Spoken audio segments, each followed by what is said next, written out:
Hi, community. Welcome back to A Cupful. Thank you so much for joining me. I absolutely appreciate it. Surprise, surprise, surprise, surprise, surprise. We are now on video. You can see me. I can see you. Kind of, not really. That didn't come out as I had envisioned it to. But I'm so grateful that you are here, and more than anything, I'm grateful that I was able to make the transition to video. This is very exciting, but it's also very nerve wracking because this is the first time that I am doing this on my own platform.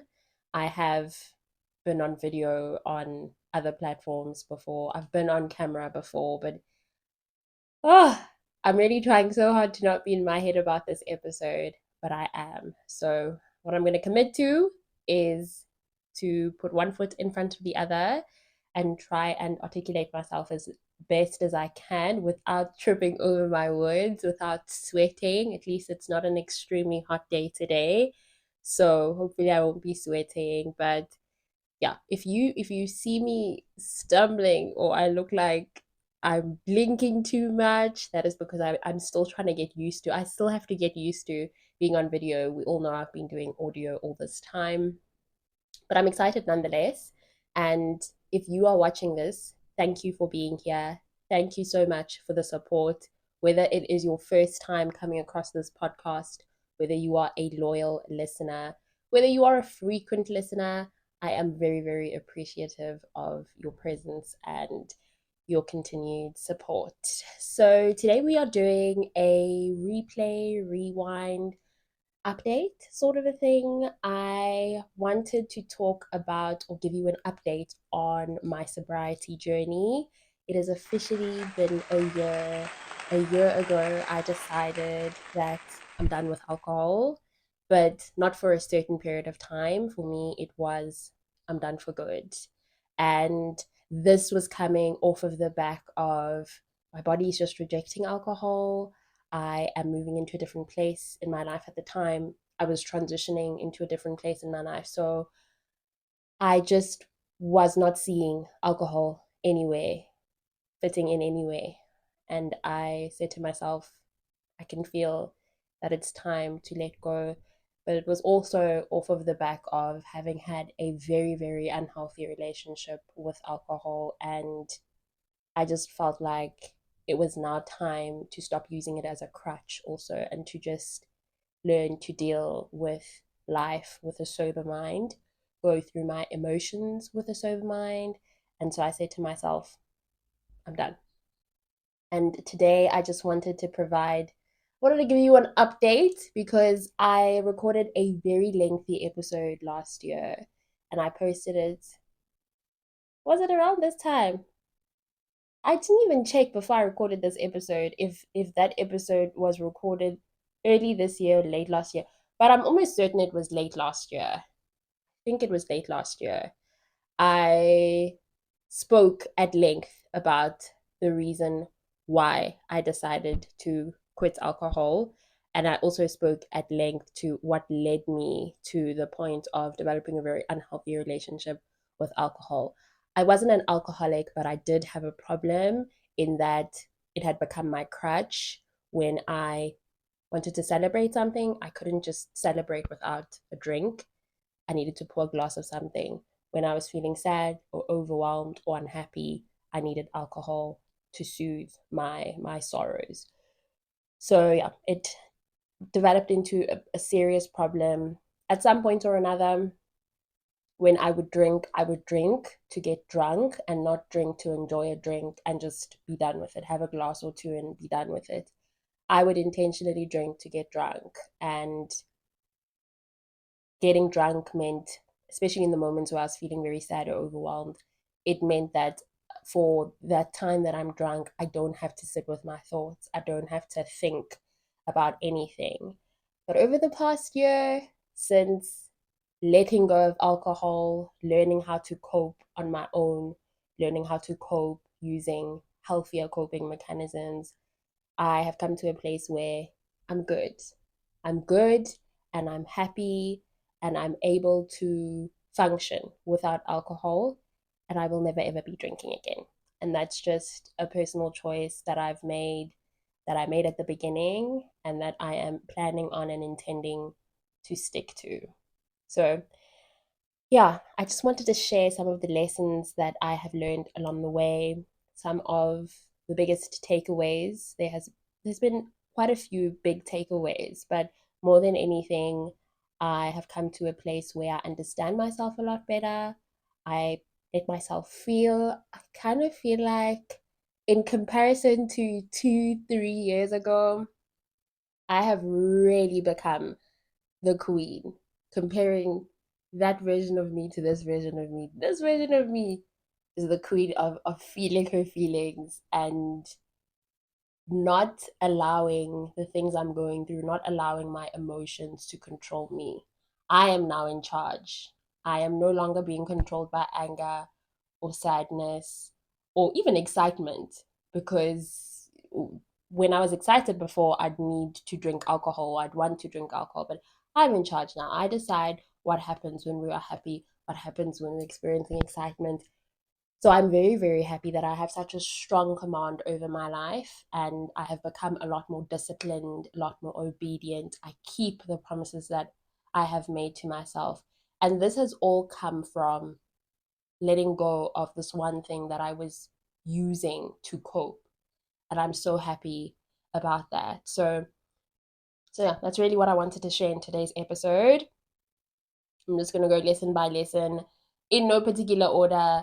These are some of the things that have really, really come up, that I have realized and that I'm happy about. And it's just been such a big part of my transformation, letting go of alcohol, choosing to step back, and choosing to lean on and lean into other things. So the first thing that I want to say is, this is not necessarily a lesson, but it is something that I took away from the whole thing, is that when you are detaching yourself from a habit or something that has become deeply ingrained in your life, it's not going to be easy. It's going to be extremely challenging, and you have to give yourself grace, and you have to give yourself a lot of space to just learn to navigate and adjust to that. I had a hard time. Maybe the first 3 or 4 months, it was a bit of a challenge, because remember, I was using alcohol as a crutch for when I was happy, for when I was sad. So not being able to reach for a glass of wine after a long day was something I had to adjust to.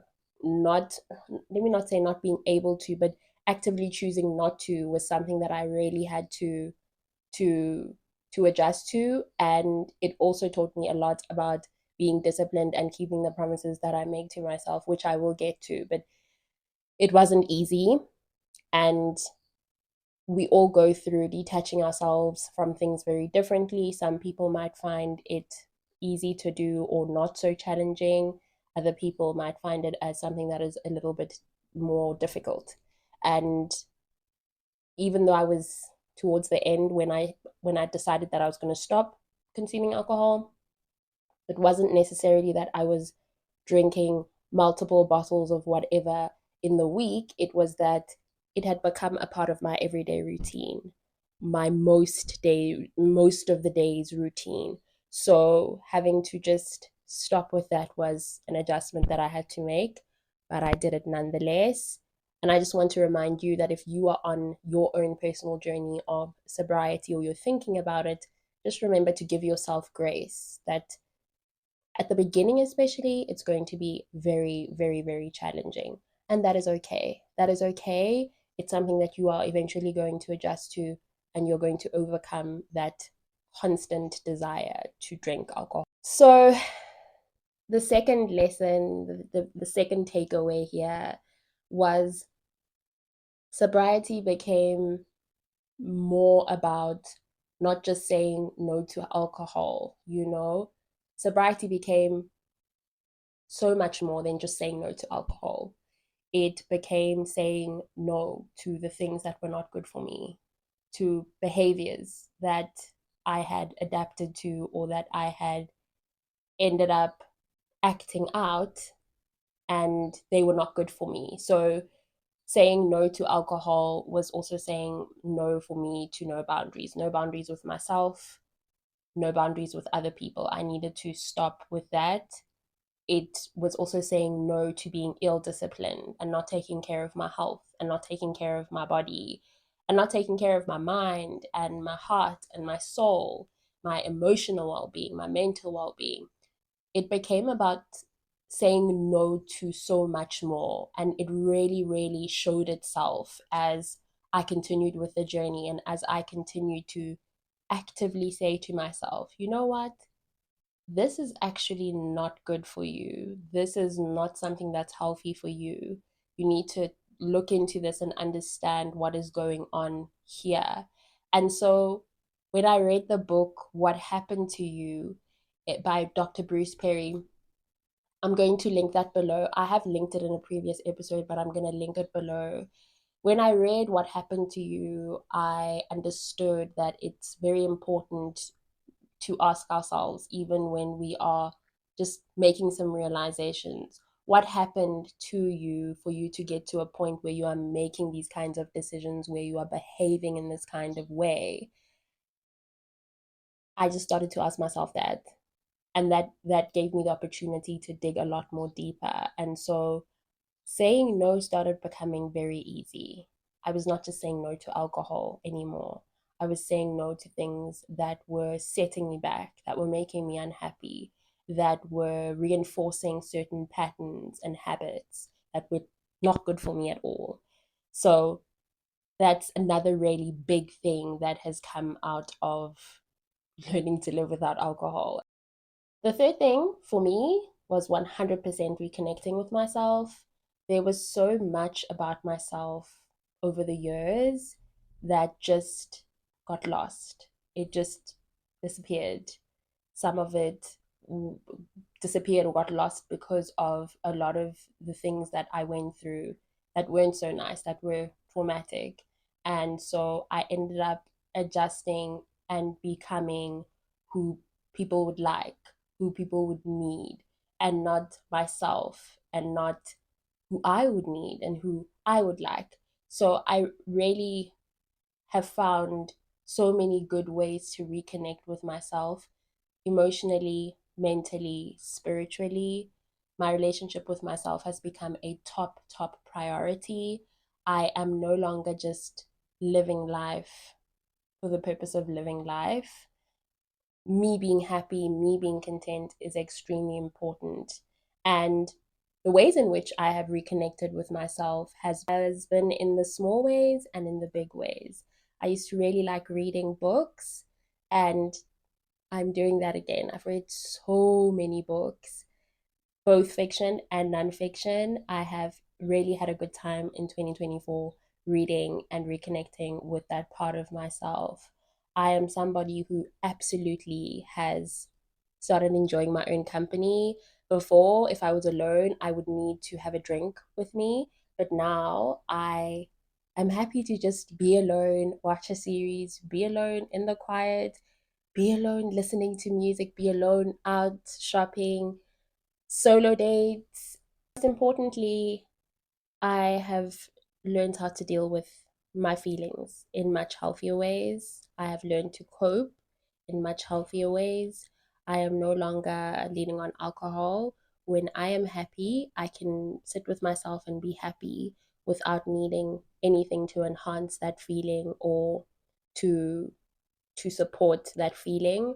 When I am sad, or when I'm overwhelmed, when I'm frustrated, or when I'm angry, I can sit with that as well. And something else that has really come from just general working on myself, but also out of the sobriety journey, is being able to say, okay, this is sadness and we are going to deal with it in this way. I keep saying we as if there's multiple of me, but this is overwhelm, or this is anxiety, this is frustration, and I'm going to sit with it and deal with it in this way. I am no longer reaching for the bottle. I am no longer reaching for, actually, I'm not even doing the things that I would have done before. At some point, I was somebody that was smoking weed. It's not something that I would reach for anymore. I would much rather go to God and speak to God when I'm feeling sad and overwhelmed. And when I tell you that that helps, that gives me more relief than alcohol ever could have. Even in the past, just thinking about it now, I'll sometimes just be sitting and thinking and going, alcohol is just something that suppresses the emotions that you're feeling. It is not something that allows you to feel anything fully. And that's why when it wears off, then you go back into that place or even into a worse place, which is what would happen with me. It would suppress my emotions. And then when I'm sad or overwhelmed, any negative emotion, okay, there aren't any negative and positive emotions, but I guess for the purpose of explaining it, negative emotions like sadness, overwhelm, just feeling very, very emotional, it would suppress those feelings. And then when I'm happy, it would enhance those feelings. So I just realized that I don't want that for myself. I want to be able to identify what I'm feeling and sometimes not do anything about it. Just sit there, sit with it. Sometimes pray about it. Sometimes cry about it. Sometimes do all three. A lot of the times I've been doing all three, and it really does help. So I've really found that I've reconnected with myself in those ways. I'm able to identify when I'm feeling things and I can put a name to it and I can put a understanding of where it's coming from to it and not feel bad about it as well. I really would have I used to feel bad. I used to feel bad for feeling certain feelings. And that's a conversation for a whole other day. But I had become someone who was a pro at suppressing how I truly felt. Not anymore though. The fourth thing has definitely been that I have found new ways to have fun, and I really love that for myself. As you can see, I'm smiling from ear to ear because I just I found other ways to enjoy myself and to enhance my happiness, for lack of a better phrase. Hiking is something that makes me happy. I don't do it often enough. I do want to do it more in 2025, but that's something that really is fun for me. Reading is 100% fun for me. Going out, trying new restaurants, fun. Traveling. I really, really, really hope that over the next coming years, next year even, I can travel a lot more because that is so much fun for me. That's my idea of fun. Even going into third spaces, third spaces are community clubs, book clubs, coffee coffee houses or cafes, anywhere where people go and just relax, where it's not a house party and it's not a club. I was recently with a friend of mine. We went to a third space where it's a co-working space as well. It's quite popular in Joburg, and it is really synonymous and it's known for being a place where people go to work but also to connect with other people. So it's not just work, you connect with other people. You can buy yourself a coffee, you can buy a slice of cake, you can buy lunch, and you can just have a chat or you can just chill on your own. And we met, how many people did we meet? We met, well, we met 4 or 5 people there that we struck up a conversation with. And then the next thing, we were just sitting in a circle, kind of. There was a table in the middle, and our chairs were surrounding that table. And we sat and we were speaking. At some point, we stood up because we were just wanting to, stretch our feet a bit. And we're talking, and these are people that I've met for the very, very first time. And it was just so nice. So that's what fun is for me now. I'm definitely past my phase and my stage of going out and partying. I would go to something like a jazz festival though, and it has to be one of those ones in the park where you can put your blanket out, start at 12 midday, end late, but I'm going home at 5. Earliest 4 o'clock, I'm out of there. And that's also something else that has come out of my sobriety journey. It's understanding and appreciating that it doesn't mean that I have to stay out forever and ever and ever to have fun. I can be out for 2 hours and still have a good time and then go home. I have a bedtime now. If I sleep past that time, I'm going to be tired the next day, and I don't want that. I'm not trying to be tired. I want to be productive, and I want my day to move smoothly. And that's just been a really big gift and blessing, and something that I've taken away from the sobriety journey. Something else that I'm just thinking about now is that, when I used to drink, consume alcohol aggressively, I would always just wake up the next day after coming back from being out, wake up the next day and I'm hungover. And you are spending the whole day recovering from a hangover, and then you're getting nothing done. And that's not something that I have the time for at this stage of my life. It's not something that I'm prepared to do anymore. I I just I'm not interested in that, and it's of no value to me to go out, spend the whole night out, get drunk, and then come back home to just wake up the next day and need to be recovering from a hangover. Hangovers are not nice. I don't want to even think about I'm not even trying to get into the negative effects that it has on your physical health. Just copious amounts of alcohol in your system. What is it doing to your liver? What is it doing to your heart, your brain? So it's just not worth it for me. And like I said, even though I don't consume alcohol, fun for me does not look like being out all night and partying the night away, dancing the night away, hopping from one location to another. I'd like to do location hopping.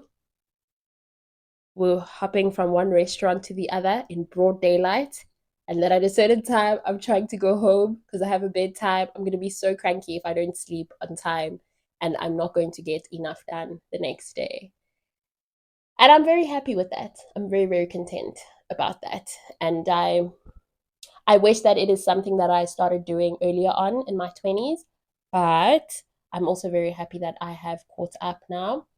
The same with friends, very, very supportive. And I've just had so many of my loved ones, all of my loved ones really, rooting for me, which is something that makes me extremely happy. Yeah, and just in closing, I just I just want to throw it in there. I just want to add that the past year has been very, very challenging. It has been extremely challenging for me.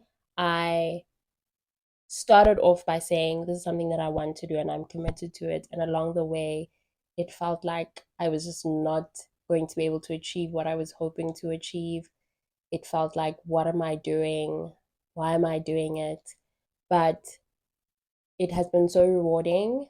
It has given me a new sense of self worth. I have so much more confidence in myself, and I'm living my life a lot more meaningfully and intentionally.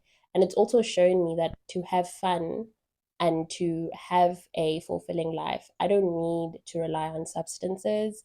I don't need to rely on anything that is not good for me at the end of the day. I can get by, and not just get by. No, I can absolutely thrive and I can be happy without relying on something like alcohol to make me feel better, to fulfill me, to make me feel like I'm a part of something, or feel like I'm a part of people. I can 100% go through life sober, and along the way I'm going to meet my people who are going to accommodate me, who are going to understand, even if they themselves are occasional drinkers or they will drink one glass of whatever. They are going to respect my choices. They are never going to question me. They are never ever going to make me feel bad for not consuming alcohol. So if you are somebody that really is wanting to go on a sobriety journey, or you are on one and maybe you're at the beginning, you're in the middle, maybe you're at the end, just like me. If you're at the beginning, I want to say to you that you can do it. Keep going. You are very, very capable. If you are in the middle, you are going to get to the end. And if you are at the end, congratulations, you're doing amazing. Nonetheless, to everyone, you are doing absolutely amazing. And if you are somebody that drinks and you are somebody that enjoys a glass now and again, you're an occasional drinker, even if you drink frequently, There is absolutely nothing wrong with alcohol. The purpose of this episode was not for me to say that there's anything wrong with alcohol. We are all on our different journeys.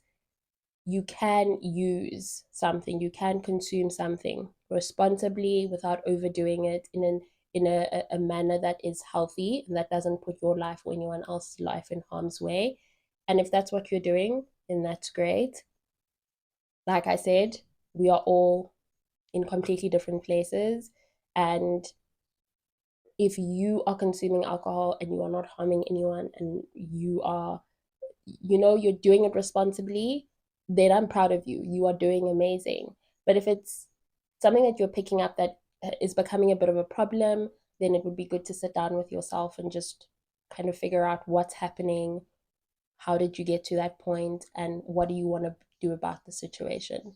But overall, there's nothing wrong with doing anything responsibly, with doing whatever you are doing, and you are doing it mindfully and you're doing it intentionally. Okay? This is definitely where we are ending this week's episode. Thank you so much for joining me.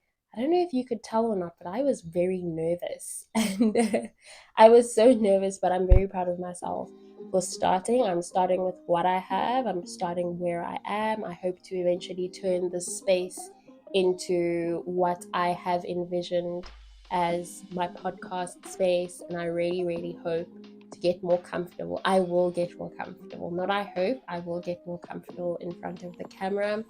Please don't forget that A Cupful is on TikTok. You can also send me an email if you want to speak to me. You can also DM me on TikTok. All of that is in the show notes. Thank you so much for joining me. I absolutely appreciate it. Share this episode if you feel like somebody would benefit from it. Please, please, please share the podcast as a whole if you know that there's somebody who would be happy to be here with us.